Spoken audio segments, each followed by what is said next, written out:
मध्ये सगळ्या गोष्टी होतात. कुठे आहे तरी भाषा सूत्र? मग मला सांगायला लागले म्हणे केंद्रीय शिक्षण धोरणामध्ये, त्या धोरणातही नाही राहत, केंद्राच्या शिक्षण धोरणात, इतर कोणत्या राज्यातही नाही.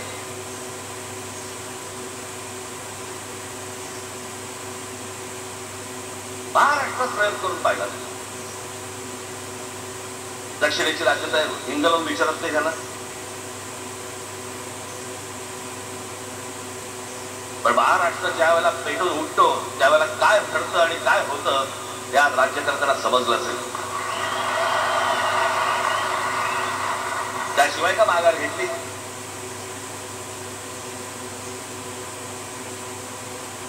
विनाकारण आणलेला विषय होता. मी त्याच्या भोसेला सांगितलं, म्हटलं मला सांगा, उत्तर प्रदेश, बिहार, राजस्थान, मध्य प्रदेश कोणती तिसरी भाषा आणणार आहे? कर्ज आणली पाहिजे.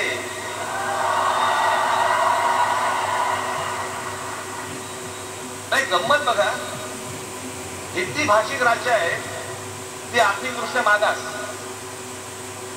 आणि हिंदी न बोलणारी जी राज्य आहे ती आर्थिकदृष्ट्या प्रगत, आणि वर आम्ही हिंदी शिकायचं.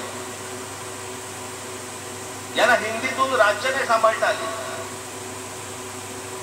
यांना राज्यांचा विकास नाही करता आला. जे हिंदी बोलत नाहीत त्या राज्यांमध्ये, हिंदी बोलत असलेल्या राज्यांमधनं नोकरी धंद्यासाठी लोक इकडे येत आहेत आणि हे म्हणतात हिंदी शिका. कोणासाठी शिकायचं? 5वी नंतर काय हिंदी चित्रपट सृष्टीमध्ये जाणार पोरगा? कोणासाठी शिकायचं? हिंदी भाषेबद्दल मला वाईट नाही वाटत. भाषा कोणतीही श्रेष्ठच असते, उत्तमच असते. मग ती मराठी असेल, गुजराती असेल, तामिळ असेल, पंजाबी असेल, बंगाली असेल, हिंदी असेल, कुठची असेल, एक भाषा उभी करायला खूप प्रचंड तपश्चर्या लागते, खूप लोकांची मेहनत असते. एक लिपी उभी करायला खूप प्रचंड ताकद लागते.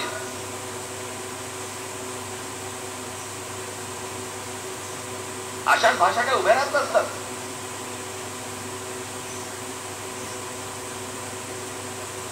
आणि या भाषेचं नवीन पुढे आणलं. त्याशिवाय अमित शहा म्हणाले, ज्याला इंग्रजी येतं त्याला पुढे म्हणे लाज वाटेल, म्हणे मला इंग्रजी येतं, आणि तुम्हाला नाही येत.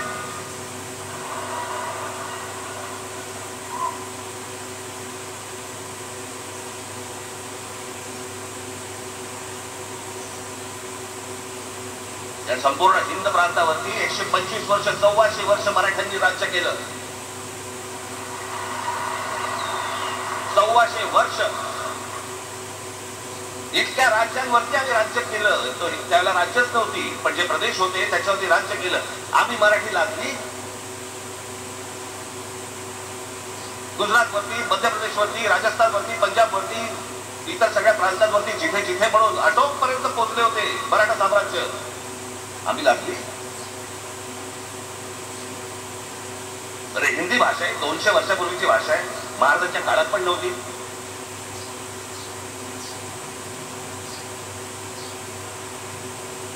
कशासाठी आणि कोणासाठी आणि काय करायचे नेमकं?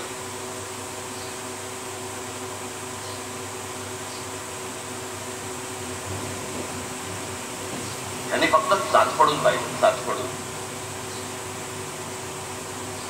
मुंबई स्वतंत्र करता येते का याच्यासाठी अगोदर जरा थोडंसं भाषेला घेऊन बघू. महाराष्ट्र शांत राहिला तर पुढे ते पाऊल टाकू.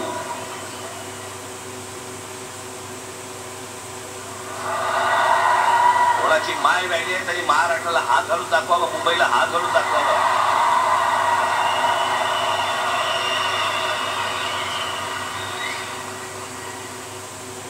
त्या मजाक वाटला काय?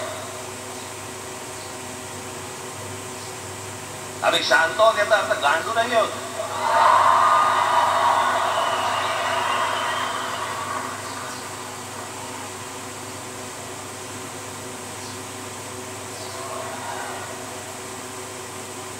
काही अंगावरती लादायचा प्रयत्न करतात आणि मग आता माघार घेतली ना.